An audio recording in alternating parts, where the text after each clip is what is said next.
নমস্কার। ডক্টর প্লাসের অনুষ্ঠানে আপনাদের সবাইকে স্বাগত জানাই। ডক্টর প্লাস মূলত সৌন্দর্যতার কথা বলে, সুস্বাস্থ্যের কথা বলে ডক্টর প্লাস।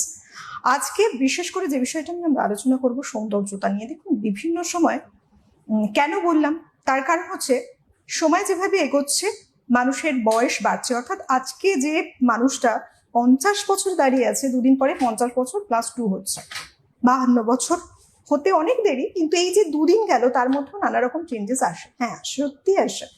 তার জন্য কিছু কিছু টেক কেয়ার করার দরকার, কিছু ট্রিটমেন্ট নেওয়ার দরকার। তাহলে কি হবে, বয়সটাকে ধরে রাখা যায়। আমরা অ্যান্টি এজিং এর কথাই মূলত বলবো আজ। বয়স বাড়ছে, সৌন্দর্য হারিয়ে যাচ্ছে সময়ের সাথে সাথে। অনেকে আবার এই নিয়ে সাংঘাতিক রকম প্যানিক করতে থাকেন। আয়না নিয়ে রীতিমতো সামনে বসে দেখতে থাকেন স্কিনে কটা ভাঁজ এলো, কি কি পরিবর্তনগুলো আসছে, নানা রকম চিন্তা তাদের। কারণ প্রত্যেকেই থাকে যারা মন থেকে চাইছে ইয়াং দেখার সব সময়, যদিও বাস্তবটা সবারই জানা সময়ের সাথে সাথে সবকিছু পরিবর্তনশীল, তবুও মন মানতে চায় না। আর এই জায়গাটাই আমি বলবো যে সায়েন্সের একেবারে আশীর্বাদ কি না, বর্তমান সময় দাঁড়িয়ে উন্নত চিকিৎসা ব্যবস্থা রয়েছে বিভিন্ন ডার্মাটোলজিস্টের পরামর্শ, যার মাধ্যমে যাদের হাত ধরে মানুষ কিন্তু এই সমস্যা থেকে বেরিয়ে আসতে পারছেন, অর্থাৎ এজটাকে ধরে রাখতে পারছেন তারা।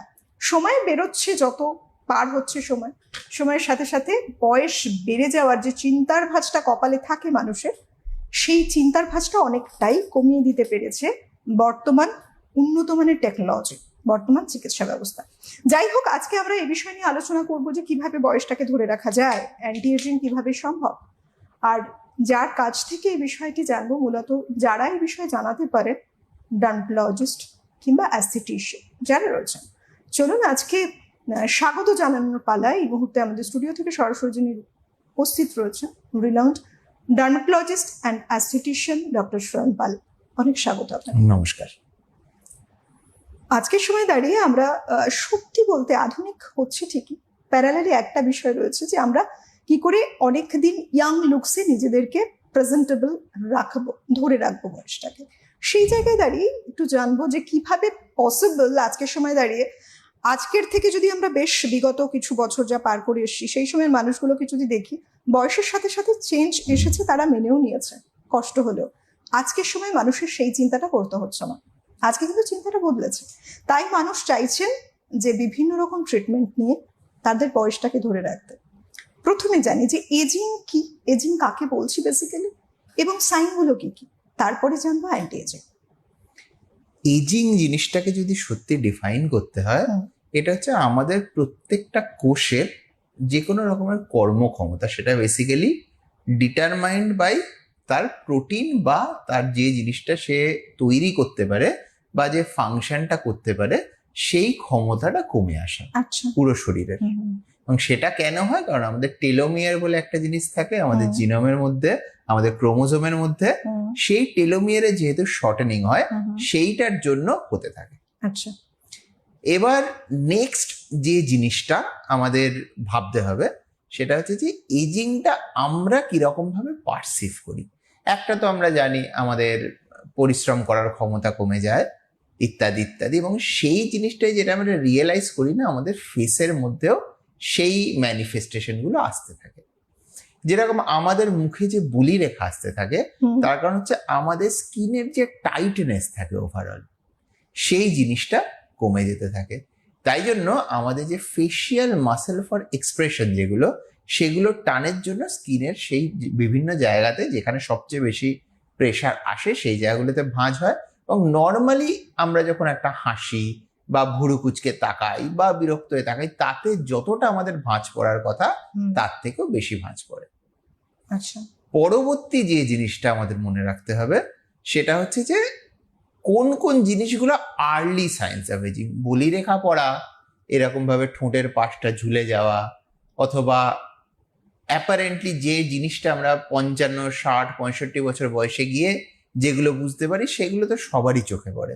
কিন্তু একজন কি 30 বছর বয়সেও এজিং এক্সপিরিয়েন্স করতে পারেন, বা এজিং এর কোনো সাইন এক্সপিরিয়েন্স করতে পারেন যেটাকে হয়তো তিনি এজিং হিসাবে রেকগনাইজই করছেন না। 30 বছর কেন, অনেক সময় লেট 20s থেকেও যে জিনিসগুলো বোঝা যায়, এক নম্বর হচ্ছে পিগমেন্টারি ইস্যুস। মানে বিভিন্ন রকম পিগমেন্টেশনের প্রবলেম মুখে হতে পারে। কারোর ক্ষেত্রে দেখবেন পিডিএল বা যে বিভিন্ন ধরনের লাইন্স থাকে চোখের পাশ দিয়ে ইউজুয়ালি এরকম নামে, অনেকে ঠোঁটের পাশ দিয়ে এরকম ভাবে নামে। এই পিডিএল গুলো বেশি প্রমিনেন্ট হয়ে ওঠা। অনেকের ক্ষেত্রে মেলাস বা মেচেতা নতুন করে তৈরি হওয়া অথবা প্রমিনেন্ট হয়ে ওঠা। অনেকের ক্ষেত্রে একটা কোনো বার্থ মার্ক হয়তো ছিল বা একটা দাগ মতো ছিল, সেটা আরো প্রমিনেন্ট হয়ে তোলা। অনেকের ক্ষেত্রে আর কিছুই না, বলবেন ডাক্তারবাবু কদিন ধরে না আমার স্কিনটা বেশ ডাল লাগছে, এই লাস্ট 3-4 বছর ধরে যাই ইউজ করি না কেন কিছুতেই ঠিক হচ্ছে না। এগুলো কিন্তু earliest signs of ageing. Skin dull কেন লাগছে? কারণ নর্মালি যতটা টান টান আমাদের স্কিনটা ছিল, স্কিনের নিচে কোলাজেন এবং অন্যান্য যে টিস্যুগুলো আছে সেগুলো কমে যাচ্ছে। ফলে স্কিনের ওই টান টান ব্যাপারটা যেহেতু কমে আসছে, ব্যাপারটা অনেকটা খুব সোজাভাবে আপনাদের বোঝাতে গেলে একটা বেলুন দেখবেন ফুললে যতটা সেটা টান টান এবং ব্রাইট লাগে, সেই বেলুনটাই যখন না ফোলা থাকে তখন সেটাই অনেক বেশি ঘন এবং ডার্ক কালারের লাগে। তো ঠিক সেরকম ভাবেই আমাদের স্কিনটা ডাল হয়ে যাচ্ছে। পিগমেন্টারি ইস্যু কেন হচ্ছে? কারণ আমাদের শরীরের সমস্ত কোষের মতোই পিগমেন্টারি যে সেলস গুলো আছে সেগুলো ম্যালফাংশন করা শুরু করছে। বয়সকালে যেমন সমস্ত কোষে আমি বললাম অপটিমাল ভাবে কাজ করে না, পিগমেন্টারি সেলস গুলো করছে না। তো কোনো জায়গায় একটু কম তৈরি হচ্ছে, কোনো জায়গায় একটু বেশি তৈরি হচ্ছে, তাই জন্য এই পিগমেন্টারি প্রবলেম গুলো দেখা যাচ্ছে। তো এই সোজা জিনিসগুলো মানে এজিং এর সাইন হিসাবে অনেকেই কিন্তু রিয়েলাইজ করে না। যে জিনিসটা হাউএভার সবাই ডিসাইড করে বলি রেখা ছাড়া, স্যাগিং অফ দ্য ফেস। ফেসের আমরা যেটা বলি ইনভার্সন অফ দ্য ভি বা ইনভার্সন অফ দ্য ট্রায়াঙ্গেল, ঝুলে যাচ্ছে ঝুলে যাচ্ছে। নর্মালি যখন বয়স কম থাকে আমাদের এই যে দুখানা বোন, যেটাকে আমরা মেডিকেল টার্মিনোলজিতে জাইগোমেটিক আর্চ বলি, সাধারণ ভাষায় এগুলোকে চিক বোনস বলা হয়, এগুলো অনেক বেশি প্রমিনেন্ট থাকে। আর এগুলোর মধ্যে এই যে নিচের টিস্যুগুলো থাকে সেগুলো ধরে কাইন্ড অফ হুকড হয়ে থাকে। বয়সের সাথে সাথে দুটো পরিবর্তন এখানে হয় খুব মেজর। একটা হচ্ছে যে এই বোনটা ক্ষয়ে যেতে থাকে এবং তার সঙ্গে যে টিস্যু হুক গুলো থাকে সেগুলোও দুর্বল হয়ে যেতে থাকে। তো সেটার জন্য স্যাগিং। তো এইগুলোই মোটামুটি এজিং এর সায়েন্স, যেগুলো কিছু হয়তো মানুষ রিয়েলাইজ করেন, কিছু হয়তো মানুষ রিয়েলাইজ করেন না। আচ্ছা, সমস্যাটা হচ্ছে যে সমস্যার সমাধান, কারণ মানুষ কিন্তু এখন নিজেদেরকে আর ওইভাবে দেখতে পছন্দ করে না। সময় যাচ্ছে যাক না, বয়স বাড়ছে বাড়ুক না, কিন্তু নিজেদেরকে ধরে রাখবেন কি করে সেই দিকে মানুষ অনেক বেশি সচেতন। আর সেই সময় দাঁড়িয়ে মানুষ চাইছেন যে একটা প্রপার টেক কেয়ার করা কিংবা একটা প্রপার ট্রিটমেন্ট। কি কি ট্রিটমেন্ট রয়েছে বেসিক্যালি মানুষের এই ইজটাকে আটকানোর জন্য? দেখুন, এইজিং এর যে ট্রিটমেন্ট আছে সেটা যদি আমাদের সেই হিসাবে বলা যায় দুটো মেজর ভাগে ভাগ করা যায়। একটা হচ্ছে অ্যাকচুয়াল এজিংটাকে কমানো বা আটকে রাখা বা স্লো ডাউন করা। একটা হচ্ছে যে এজিং এর যে সায়েন্স গুলো অলরেডি চলে এসছে সেটা তো রিভার্স হবে না নিজে নিজে। তো সেই জিনিসগুলোকে এমন ভাবে ট্রিট করা যাতে সেটা সেই চেঞ্জগুলোর একটা পরিবর্তন দেখা যায়, আগের জায়গাতে পৌঁছে দেওয়া যায়। প্রথম পার্ট অফ দ্য ট্রিটমেন্টে আসি, যে এজিংটাকে স্লো ডাউন করা অথবা কাইন্ড অফ আটকে দেওয়া একটা বয়সে, পুরোপুরি হয়তো আটকানো না, খুব সিগনিফিকেন্টলি স্লো ডাউন করা। সেটার জন্য আমরা কি করতে পারি? এগেন আমাদের ফিরে যেতে হবে কি কারণে এজিং হয়। টেলোমিয়ার শর্টনিং, সেটার কারণ হচ্ছে এক্সেসিভ একটা oxidative stress on the cells. তাই জন্য দেখবেন যাদের ক্ষেত্রে লাইফে স্ট্রেস বেশি তাদের এজিং খুব তাড়াতাড়ি হয় দেখতে। তাদের দেখবেন ইভেন সমস্ত দিক থেকে, খালি কিন্তু তাদের দেখতে ডাল বেশি লাগে না বা বলি রেখা তাড়াতাড়ি আসে না, তাদের হাঁটুর সমস্যা, কোমরের সমস্যা, অন্যান্য যে সমস্যাগুলো বেশি বয়সের মানুষদের ইউজুয়ালি হয় সেগুলোও আসতে শুরু করে। Basically they age faster. তো সেখানে আমরা যেটা করতে পারি, ডিরেক্টলি এই জায়গাটাতে আমরা দুটো ভাবে আটকাতে পারি। একটা হচ্ছে অ্যান্টিঅক্সিডেন্ট থেরাপি, একটা হচ্ছে ন্যাড নিকোটিনামাইড অ্যাডেনাইন ডাইনিউক্লিওটাইড, ন্যাড থেরাপি আমরা বলি। তো ন্যাড থেরাপি ডিরেক্টলি আমাদের ক্রোমোজোমাল এন্ড জিনোমিক যে আর্কিটেকচার আছে সেটার উপরে কাজ করে। আর অ্যান্টিঅক্সিডেন্টটা বেসিক্যালি আমাদের অক্সিডেটিভ স্ট্রেসকে কমায়। এবার কিছু কিছু অ্যান্টিঅক্সিডেন্ট আছে যাদের সঙ্গে অ্যাডিশনাল এফেক্ট হিসাবে পিগমেন্ট লাইটনিংও দেখা যায়। তো যেটা অলরেডি হয়ে যাওয়া, যেটা আমাদের পিগমেন্টারি ইস্যু যেটা নিয়ে আমরা আলোচনা করছিলাম, সেটাতেও সাহায্য করে। তো এই জিনিসটা হচ্ছে খুব মানে বেসিক মিনিমাম আমি প্রায় প্রত্যেক পেশেন্টকেই সাজেস্ট করি। রিসেন্টলি হাউএভার কিছু বিতর্ক চলছে যে আইভি থেরাপিস আমাদের কতটা ইউজ করা উচিত না করা উচিত, বাট এটা নিয়ে কোনো সন্দেহ নেই এগুলোর উপর যথেষ্ট রিসার্চ হয়েছে এবং এগুলো যথেষ্ট প্রুভেন ট্রিটমেন্ট। নেক্সট যে জিনিসটা সেটা হচ্ছে যে অলরেডি যে জিনিসটা হয়ে গেছে, যে চেঞ্জেস হয়ে গেছে, যে বুলি রেখা চলে এসছে, আপনার এখানে বোনের ক্ষয় হওয়ার ফলে আপনার এখানে যে স্যাগিং তৈরি হচ্ছে, এই লাইনটা ডিপ হচ্ছে বা এই লাইনটা ডিপ হচ্ছে, কোনো কারণে আপনার পিগমেন্ট বেড়ে গেছে, স্কিন ভীষণ ডাল হয়ে গেছে, সেটার জন্য আমরা কি করতে পারি? খুব সোজা যে 2-3টে জিনিস করতে পারি। একটা যে স্কিন যেহেতু ডাল হয়েছে আমরা বুঝতে পারছি কারণ স্কিনের নিচে যে জিনিসগুলো টান টান করে রাখে সেই জিনিসের অ্যামাউন্টটা বা পরিমাণটা ন্যাচারালি কমে গেছে। সেগুলোর যেগুলো ম্যান মেড বা আর্টিফিশিয়াল বা ল্যাব গ্রোন যে অল্টারনেটিভস আছে সেগুলোকে আমরা সেই জায়গাতে ইনজেক্ট করে ডিপোজিট করে দিতে পারি।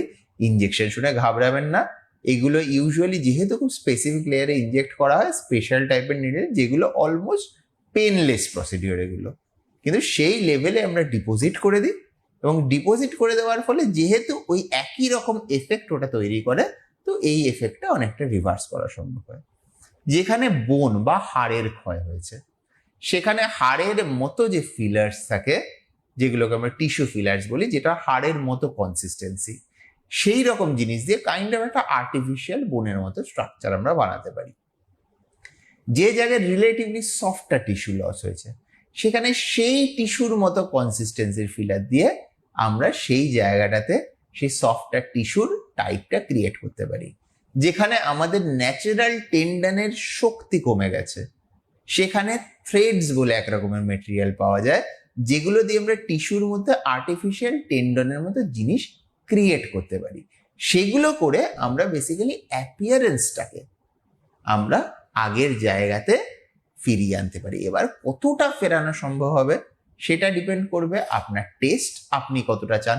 অনেকে বলেন যে না, আমি এরকম চাই না যে আমাকে দেখেই কেউ মনে করুক যে কিছু একটা কাজ করানো হয়েছে, আমি চাই যে আমাকে এমন লাগুক যেন লোকে মনে হয় কিছু একটা করিয়েছে কিন্তু কি করিয়েছে বোঝা যাচ্ছে না। তো বেশিরভাগ ক্ষেত্রে আমি সেইটার দিকেই এম করি পেশেন্টদের। আমি বলি আপনি আগে এইটুকু করুন, তারপর আপনি যদি বলেন we can like go the like next part of the journey. তো এইটা একটা আমি বলি। আর সেকেন্ড যেটা সেটা হচ্ছে যে বলি রেখা যেগুলো তৈরি হচ্ছে সেই বলি রেখাগুলোর জন্য আমরা বোটক্স করা বা সেই জায়গায় লোকাল স্কিন বুস্টার করা, সেগুলোর মধ্যে দিয়ে বলি রেখা কমানো সম্ভব হয়। আর দ্বিতীয় যে অংশটা সেটা হচ্ছে পিগমেন্ট। পিগমেন্টের উপর ডিপেন্ড করে কোনো পিগমেন্টারি কন্ডিশন স্পেসিফিক আছে কিনা, সেটা যদি থাকে সেটা তো একটা মেডিকেল ট্রিটমেন্ট আছে।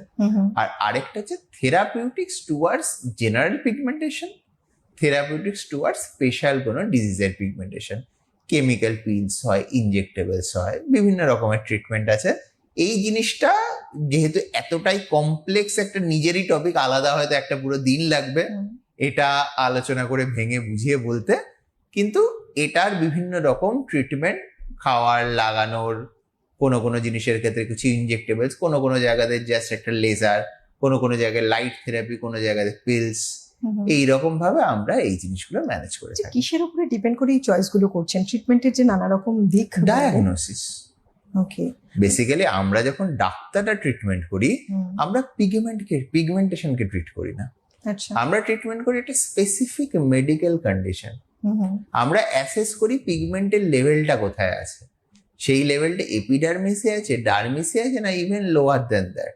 সেটার অনুযায়ী অনেক ক্ষেত্রে আমরা পেশেন্টকে বলি যে দেখুন এই পিগমেন্ট আমার মনে হচ্ছে 50-60% বেশি, আপনার হয়তো যাবে না even with the best of the treatments. আচ্ছা, কিছু কিছু ক্ষেত্রে আমাদের যেটা মনে হয় যে দেখুন লাগানোর ওষুধে হয়তো 30-40% যাবে, কিন্তু যদি থেরাপিউটিক্স করেন 70-80-90% অব্দি ক্লিয়ারেন্স হতে পারে। বাট অনেক ক্ষেত্রেই, আমি কোনো ক্ষেত্রে বলবো না, অনেক ক্ষেত্রে হয়ও, বাট একটা বড় সংখ্যক পেশেন্টের ক্ষেত্রে কিন্তু 100% ক্লিয়ারেন্স একটু যদি বড় এরিয়াতে স্পেশালি পিগমেন্ট থাকে, একটা সিঙ্গেল জায়গাতে focal post inflammatory pigmentation usually চলে যায়, মোল টোল গুলো ইউজুয়ালি 100% ক্লিয়ার হয়ে যায়। যে বড় ডিফিউজ এরিয়াতে যদি পিগমেন্টেশন থাকে বা খুব কমপ্লিকেটেড মাল্টি কালার ট্যাটু হয়, সেই রকম গুলোর ক্ষেত্রে পিগমেন্টের 100% রেজলিউশন ইউজুয়ালি পসিবল হয় না। কিন্তু একটা বড় সমস্যা হচ্ছে মানুষ কিন্তু চান না দাগ ছোপ নিয়ে থাকতে হুম। ন্যাচারালি, তারা অনেক কিছু ব্যবহার করে ফেলেন হুম। স্কিনের জন্য। সেটা আদতে কতটা ঠিক? কারণ বেশিরভাগ মানুষ, বেশ কিছু মানুষ আছে এমন যারা এই দাগটাকে নিয়ে পরবর্তী সময় দেখছেন যে যেগুলো পাওয়া যায় অয়েনমেন্ট টাইপস লাগিয়ে আরো সমস্যাটা বাড়িয়ে ফেলেছেন। তাদের জন্য কি বলবেন? এগুলো অনেক ক্ষেত্রে খুবই ভয়ঙ্কর হতে পারে, কারণ আমি নিজের কাছেও এরকম প্রচুর পেশেন্ট পেয়েছি যারা নিজেরা লাগাতে গিয়ে অনেক সময় ফ্র্যাঙ্ক বার্ন করে ফেলেছেন মুখ। আচ্ছা। অনেক ক্ষেত্রে মানে তাকে বলেছে এই জায়গাতে যদি লাগে স্কিনের ওপরের লেয়ারটা হালকা করে জ্বলে চলে যাবে, তারপরে আর পিগমেন্ট থাকবে না। সেটা করতে গিয়ে ডিপ বার্ন উইথ বার্ন স্কার, সেই পেশেন্টের তারপরে স্কার ম্যানেজমেন্ট চলেছে 2.5 থেকে 3 বছর ধরে। আচ্ছা। এবং তারপরেও 100% সেই স্কার রিজলভ হয়নি। সুতরাং এই যে মানুষের কথা শুনে লাগানো কোনো একদম। অয়েনমেন্ট, মানুষের কথা শুধু একেবারেই বলে না, safe নয়। এখন সোশ্যাল মিডিয়া একদিক থেকে ভীষণ ডেঞ্জারাস হয়ে উঠেছে। অনেকের ক্ষেত্রেই যারা একজন বিউটি ইনফ্লুয়েন্সার ফলো করছেন কাউকে, বেশিরভাগ ক্ষেত্রেই এই বিউটি ইনফ্লুয়েন্সারদের বিউটি নিয়ে বলার মতো যথেষ্ট পরিমাণে হয়তো সেই কোয়ালিফিকেশনও নেই। এটা কিন্তু ভীষণ গুরুত্বপূর্ণ একটা দিক, একদম। কারণ নলেজটা বিশেষ প্রয়োজন হয়। আর সত্যি বলতে তাই এটা খুব প্যাথেটিক একটা ব্যাপার রয়েছে। ইনফ্লুয়েন্সারের কথা শুনতেই আমার একটা কথা মনে হলো, এখন মোটামুটি সবাই একটু টুকটাক লেখাপড়া করে ইনফ্লুয়েন্সার হয়ে যাচ্ছে, প্রত্যেকে সাজেশন দিচ্ছে, কিন্তু আদতে হয়তো ল্যাক অফ নলেজের জন্য মানুষের ক্ষতি করছেন তারা। এক্স্যাক্টলি। এবং এই জন্যই ইভেন অনেক জায়গাতে যারা অ্যাস্থেটিক ক্লিনিক্স বলেন যে আমরা একজন সোশ্যাল মিডিয়া ইনফ্লুয়েন্সারকে আমাদের এখানে আনতে চাই, আমি বলি যদি বিউটি ইনফ্লুয়েন্সার হয় না আনলেই ভালো। কারণ মানে তাকে আনা রেদার একটা ক্লিনিক যেখানে একজন প্রপার কোয়ালিফাইড ডার্মাটোলজিস্ট কাজ করছেন, তাকে আনা তার জন্য ডিট্রিমেন্টাল হতে পারে তার ইমেজের জন্য। তার কারণ হচ্ছে যে দেখুন, এগেন আমি আপনাকে যেটা বলছি, whenever you are working with a doctor, আপনি কিন্তু আপনার জন্য প্রবলেমটা পিগমেন্টেশন, দ্যাট আই আন্ডারস্ট্যান্ড। আমার জন্য প্রবলেমটা পিগমেন্টেশন নয়, আমার জন্য প্রবলেমটা হয়তো mixture of two different very distinct dermatological condition. যেটা যেরকম আপনার কার্ডিওলজিস্টের কাছে যাবেন, আপনার কাছে বুকে ব্যথা হতে পারে, তার কাছে সেটা হার্ট ফেলিয়ার হতে পারে, অথবা অ্যাসিডিটি হতে পারে, অথবা হার্টের কোনো ভালভের ফুটো থাকতে পারে। আপনার জন্য সেটা বুকে ব্যথা, ঠিক সেরকমই ব্যাপারটা এখানে। তো হার্টে ব্যথার ট্রিটমেন্ট যেরকম কোনো হয় না কার্ডিওলজিস্টের কাছে, সেরকম পিগমেন্টেশনের কোনো ট্রিটমেন্ট হয় না। ট্রিটমেন্ট হয়েছে পিগমেন্টেশনের যে স্পেসিফিক কারণ, যে ডিজিজটা, সেটা ডায়াগনোসিস এবং সেটার ট্রিটমেন্ট। তার জন্য আপনার পিগমেন্টেশনটা যায় বা লাইটেন্ড হয়। তো যে কোনো জায়গাতে যখন কেউ পিগমেন্টেশনের ট্রিটমেন্ট বলে কোনো কিছু সাজেস্ট করছেন, আমি বলবো যে বেটার নট ডু দ্যাট। আচ্ছা, মানে সত্যি তাই, নিজেদের জীবনকে যদি সুন্দর রাখতে চান সেক্ষেত্রে আপনি একটা সৌন্দর্যতা নিয়ে যতটুকু বা নিজেকে দেখতে পাচ্ছিলেন, হয়তো কোনো দাগ ছোপ চলে এসছে, ডিপ্রেশনে ভুগছেন, ট্রিটমেন্ট করাবেন ভাবলেন, তাহলে একটা প্রপার জায়গায় যাওয়াটা খুব প্রয়োজন। হেল্পলাইন নাম্বার রয়েছে টিভি স্ক্রিনের ঠিক নিচে স্ক্রল হয়ে যাচ্ছে, দেখুন সেই নাম্বারে ফোন করুন, ফোন করে জেনে নিন কবে কোথায় চেম্বার করছেন ডক্টর শ্রবণ পাল। কারণ দেখুন, একটা অভিজ্ঞ চিকিৎসক খুব প্রয়োজন। সঠিক যদি একটা আইডেন্টিফিকেশন হয় যে কিসের থেকে এই প্রবলেমটা আসছে, কারণটা বুঝলে তবেই কিন্তু ট্রিটমেন্ট সম্ভব। নইলে কি হবে, যেটা আমরা এতক্ষণ আলোচনা করছিলাম, আলটিমেটলি একটা ভালো রেজাল্ট তো পাবেনই না, উল্টে নিজের স্কিনটাকে হয়তো অনেক ক্ষতি করে ফেলবেন। তারপর একটা প্রপার ট্রিটমেন্ট পেলেও তার থেকে বেরিয়ে আসতে অনেক লম্বা সময় লাগছে। এই কারণে আমরা বলে থাকি যে প্রত্যেকটা পদক্ষেপ নেওয়ার আগে অনেকবার ভাবা উচিত। বিশেষ করে নিজের বিউটিফিকেশনের সাথে কখনো এক্সপেরিমেন্ট করা উচিতই নয়। বিউটিফিকেশন শুধু বিউটিফিকেশন নয়, আপনার আত্মবিশ্বাসের একটা পরিচয়, অনেক বড় একটা দিক। কিন্তু আমরা মূলত এই অনুষ্ঠানগুলো করি তার এটাই কারণ।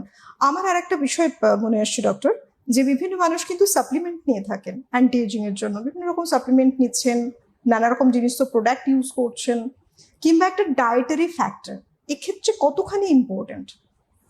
এক নম্বর, ডায়েটের ক্ষেত্রে আমি যেটা বলি যে ডেফিনেটলি ওয়েট লস বা একটা হেলদি ডায়েটে থাকা, যে ডায়েটে প্রচুর পরিমাণে ফাইবার, প্রোটিন, অ্যান্টিঅক্সিডেন্টস থাকবে, ফ্রুটস অ্যান্ড ভেজিটেবলস থাকবে, এবং carbohydrate, sugar, milk and milk products কম থাকবে, সেটা শরীরের সমস্ত অর্গানের জন্য ভালো, ইনক্লুডিং স্কিন।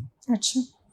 কিন্তু দ্বিতীয় যে কথাটা সবচেয়ে ইম্পর্টেন্ট, মানুষ আজকাল না খুব সাপ্লিমেন্ট, স্পেশালি স্কিনের ক্ষেত্রে হুম, এটা আরো বেশি দেখা যায় যে বিভিন্ন রকমের সাপ্লিমেন্ট, অন্যান্য জায়গায় তো দেখা যায় মাল্টিভিটামিন একটা, আমার মনে হচ্ছে বয়স হয়েছে একটা মাল্টিভিটামিন খেলে আমি ভালো থাকবো, ভীষণ কমন। ঠিক আছে? তো আমার মনে হয় এই জায়গাগুলোতে you should really take it with a pinch of salt. তার কারণ অনেক ক্ষেত্রে হাইপার ভিটামিনোসিসও কিন্তু সিগনিফিকেন্ট কিছু প্রবলেম করতে পারে, যে ক্ষেত্রে আপনার শরীরে প্রয়োজনের বেশি কোনো যদি একটা ভিটামিন এসে যায়, হুম, সেই ভিটামিনটা ইটসেলফ আপনার স্কিনের বা বডির যে কোনো অর্গানের ড্যামেজ করতে পারে। আচ্ছা, এটাও হয়? এক্স্যাক্টলি, সেটাকে বলে হাইপার ভিটামিনোসিস। হুম। হাইপার ভিটামিনোসিস নিয়ে আপনারা যদি সার্চ করেন, হয়তো তারপর ডাক্তার লিখলেও ভিটামিন খাবেন না, হুম, এরকম কন্ডিশন হয়।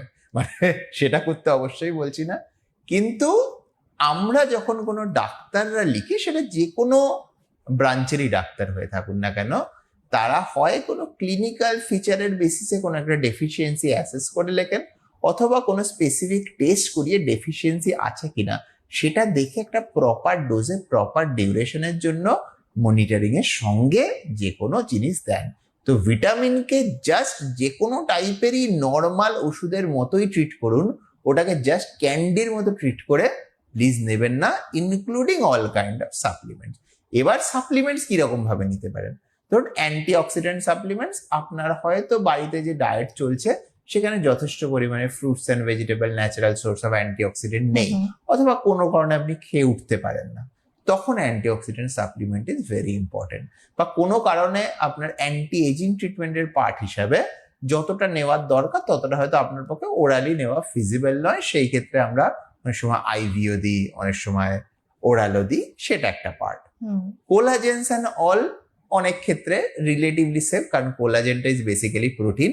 হুম, যদি আপনার কোলাজেন হিসাবে সেটা অ্যাক্ট নাও করে, সেটা প্রোটিন সাপ্লিমেন্ট হিসেবে is going to help you. আচ্ছা, and third is even protein সাপ্লিমেন্টের ব্যাপারটাও, সেটা আপনার হয়তো ডায়েটিশিয়ান দেবেন বা কেউ দেবেন, এবং আজকাল এই ট্রেন্ডটা ধীরে ধীরে বাড়ছে, lining more toward supplement, hmm, that I in general don't like about the things. আমার মনে হয় যে সাপ্লিমেন্টস তখনই দেওয়া উচিত যখন একটা ডায়েটারি নিডস পুরো হতে পারছে না through the natural whole foods. আচ্ছা, যেরকম আমাদের মানে যদি বিশ্বের পরিসংখ্যানে দেখা যায় যে মেডিটেরিয়ান রিজিয়নে একটা এরিয়া আছে যেটাকে ব্লু জোন বলা হয়, সবচেয়ে বেশি 100 ইয়ার্সের বেশি মানুষ সেখানে বাস করেন। হুম, তাদের কিন্তু বাঁচার সিক্রেট হচ্ছে high antioxidant rich natural food and whole foods. হুম, হুম, তাদের সিক্রেট কিন্তু 50টা সাপ্লিমেন্ট না। আচ্ছা, ফলে দ্যাটস প্রুভেন যে সাপ্লিমেন্ট তখনই দরকার যখন নেহাত হতে পারছে না। হুম, তো হুম। এই জায়গাটা খুব ইম্পর্টেন্ট। আচ্ছা ডক্টর, এবার আসি যে মানুষের বয়স হচ্ছে, স্কিনে একটা ছাপ পড়ছে। একটা ভীষণ কমন কথা ইদানিং শোনা যাচ্ছে, বিশেষ করে স্কিন বুস্টার। স্কিন বুস্টার মূলত কি, আর এর ভূমিকাটা ঠিক কতখানি এজিং প্রসেসটাকে খানিকটা ডিলে করার জন্য? স্কিন বুস্টার মানে খুব সহজভাবে বলতে গেলে স্কিনে যে বিভিন্ন রকম ফাংশন লস হয়েছে হুম, সেই ফাংশন গুলো বুস্ট করে। কিছু কিছু skin booster corrects the pigmentary related functions, হুম, কিছু কিছু স্কিন বুস্টার কারেক্টস যে আমাদের কম পরিমাণে ধরুন কোলাজেন অ্যান্ড হাইলুরোনিক অ্যাসিড তৈরি হচ্ছে সেইটার রিলেটেড যে প্রবলেম। হুম, কিছু কিছু স্কিন বুস্টার শরীরের ভেতরে ন্যাচারালি কোলাজেন বুস্টিং করা বা সেই সেলস গুলোকে ন্যাচারালি ওয়েক আপ করা, যেরকম এক্সোজোম বেসড বুস্টার্স বা হুম। পিডিআরএন সালমন স্পার্ম আজকাল নতুন যেরকম মার্কেট এসছে, এগুলো বেসিক্যালি আমাদের সেল লেভেলে গিয়ে কাজ করে। আচ্ছা, তো বেসিক্যালি যদি সোজাভাবে বোঝানো যায়, একটা হচ্ছে যে আপনার যেটা লস হয়েছে স্কিনের সেটা ডিরেক্টলি রিপ্লেস করা। হুম, দু টাইপের স্কিন বুস্টার, সেকেন্ড টাইপের স্কিন বুস্টার বেসিক্যালি সাম মেডিসিনস, যেগুলোর ক্ষেত্রে আপনি হয়তো খাওয়ার বা লাগানোর ক্ষেত্রে যথেষ্ট পরিমাণে আপনার সেই জায়গাতে পৌঁছাবে না, তো আমরা ইনজেক্টেবল ফর্মসে দিচ্ছি। হুম, স্কিন বুস্টার্স আর মোস্টলি ইনজেক্টেবলস। হুম, আর থার্ড হচ্ছে যে আপনার ওখানে কোষের যে মানে বিভাজন ক্ষমতা বা ডিফারেন্সিয়েশন বলুন, অথবা তার কোনো জিনিস তৈরি করার ক্ষমতা, যেটা translation and transcription capabilities, transcription and translation rather, সেইগুলোকে ফার্দার আপরেগুলেট করার জন্য কিছু কিছু জিনিস ইনজেক্ট করা হয়। মানে হুম, সেগুলো হচ্ছে লাইক সেল ওয়েকেনিং টাইপের একটা কাজ করে। হুম, হুম, তো এইগুলোই skin booster. And skin boosters relatively একটা নতুন জিনিস, ইন অ্যাস্থেটিক্স, এবং রিসেন্টলি দেখা গেছে যে স্কিন বুস্টার ভীষণ লাইক এফেক্টিভ হয়েছে বিভিন্ন রকমের, এক ভেতর থেকেও এজিংটা কম করার জন্য, আচ্ছা অ্যান্ড সেকেন্ড হচ্ছে যে এজিং এর যে সায়েন্স গুলো আছে সেগুলো রিভার্স করার জন্য। আচ্ছা ডক্টর, আমরা অনুষ্ঠানের প্রায় শেষের দিকে এগোচ্ছি। সাধারণত একটা স্কিনকে প্রপার টেক কেয়ার করার জন্য একজনের মানুষের কি কি ভাবা উচিত যাতে এজিং প্রসেসটা কিছুটা হলেও স্লো ডাউন করা সম্ভব? একটা যেটা আগের দিনই বলেছিলাম, ডায়েট, এক্সারসাইজ, সেগুলোকে ফিক্স করা। তাছাড়া হচ্ছে একজন মানে চর্ম বিশেষজ্ঞ যিনি বা স্কিন স্পেশালিস্ট, তার কাছে গিয়ে দেখানো যে এই মুহূর্তে আমার স্কিনের এই অবস্থা, and তার সাথে এক্সপেকটেশনটা আলোচনা করা যে আমি কি চাই, আমার কি বাজেট, আমি রেগুলার বেসিসে কি করতে পারবো, এই মুহূর্তে এই প্রবলেম আছে, সেটার আমি যদি ইমিডিয়েটলি একটা সলিউশন চাই কি করা যেতে পারে, লং টার্মে ধীরে ধীরে যদি আমার কম হয় সেই ক্ষেত্রে আমার কি করা যেতে পারে, এবং সেই পুরো জিনিসটা নিয়ে আমার মানে একটা কম্প্রিহেন্সিভ স্কিন কেয়ার রেজিম বানানো, অ্যান্ড থেরাপিউটিক্স যে ট্রিটমেন্টগুলো লাগবে সেগুলো অ্যাজ পার আপনার নিড যে জিনিসটা সেরকম ভাবে ফিক্স করা। তো একটা বয়স অবধি মানে ডায়েট অ্যান্ড তার সঙ্গে প্রপার স্কিন কেয়ার, তাতে স্কিনের এজিংটাকে স্লো করা যেতে পারে, কিন্তু reversal of the science usually অতটা হয় না, 10-20%-এর বেশি। একটা বয়সের পরে ট্রিটমেন্টস বা থেরাপিউটিক মেজার্স যেগুলো আছে, অ্যালং সাইড সাপ্লিমেন্ট বলুন, স্কিন কেয়ার বলুন বা ডায়েট এক্সারসাইজ বলুন, সেগুলোও ধীরে ধীরে ইম্পর্টেন্ট হয়ে ওঠে, এবং সেগুলো ছাড়া একটা প্রপার অ্যান্টি এজিং রেজিম বানানো খুব মুশকিল, যেটা খুব এফেক্টিভ, এবং যে কোনো জায়গাতেই একটা যে চেঞ্জেস হয়ে গেছে সেটাকে রিভার্স করার জন্য therapeutics almost like absolutely essential. স্কিনের জন্য বিভিন্ন সময় দেখি অনেকেই সাজেস্ট করেন যে স্কিনের জন্য কি করা উচিত না, সান প্রোটেক্টর হিসেবে সানস্ক্রিন লাগানোটা মাস্ট, নইলে স্কিনের এজটা অনেক তাড়াতাড়ি বেড়ে যায়। এটার সায়েন্টিফিক কি ব্যাখ্যা রয়েছে? একদম ঠিকঠাক সায়েন্টিফিক ব্যাখ্যা রয়েছে, কারণ আমাদের সান রেজ এর মধ্যে বেসিক্যালি 2-3 টাইপের রেজ থাকে। একটা হচ্ছে ইনফ্রারেড, একটা হচ্ছে ইউভি, আর একটা হচ্ছে normal visible light spectrum. Visible light spectrum আর ইউভি এই দুটো পিগমেন্টারি কন্ডিশনস তৈরি করে, স্কিনের পিগমেন্ট বাড়ায়, এবং ইউভির কিছু কিছু স্পেকট্রাম আমাদের কোলাজেনের ব্রেকডাউন করে, যেটা স্কিনের নিচে যে জিনিসটাকে স্কিনটাকে টান টান করে ধরে রাখে, এবং তার সাথে স্কিনের নিচে যে মাসেল আছে সেগুলোও এফেক্টেড হয়, এবং টোটাল লাইক বলি রেখা পড়া বলুন, স্কিন ডাল হয়ে যাওয়া বলুন, ওভারঅল পিগমেন্টেশন হয়ে যাবে, এবং পিগমেন্টারি কন্ডিশন যেগুলো আছে যেরকম মেছেতা, যেটাকে মেলাজমা বলা হয়, বা যেটা পিডিএল বললাম, লাইন গুলো ডার্ক হয়ে যাওয়া, সেই জিনিসগুলো অনেক বেশি হতে পারে, স্কিন ক্যান্সার এন্ড অলের চান্স ইউজুয়ালি আমাদের ইন্ডিয়ান স্কিনে একটুখানি কম, মানে সিগনিফিকেন্টলি কম, কিন্তু যাদের একটু skin type 1 or 2 western population, তাদের মধ্যে দ্যাটস সিগনিফিকেন্ট। বেশ, আশা করি আজকে বা এই প্রোগ্রামের মধ্যে দিয়ে অনেকগুলো মেসেজ আপনারা পেলেন। একটু টেক কেয়ার করুন, ভালো থাকুন, সুন্দর থাকুন। আজকের মতো এই পর্যন্তই। অনেক ধন্যবাদ আপনাকে, ধন্যবাদ আপনাদের সবাইকে। নমস্কার।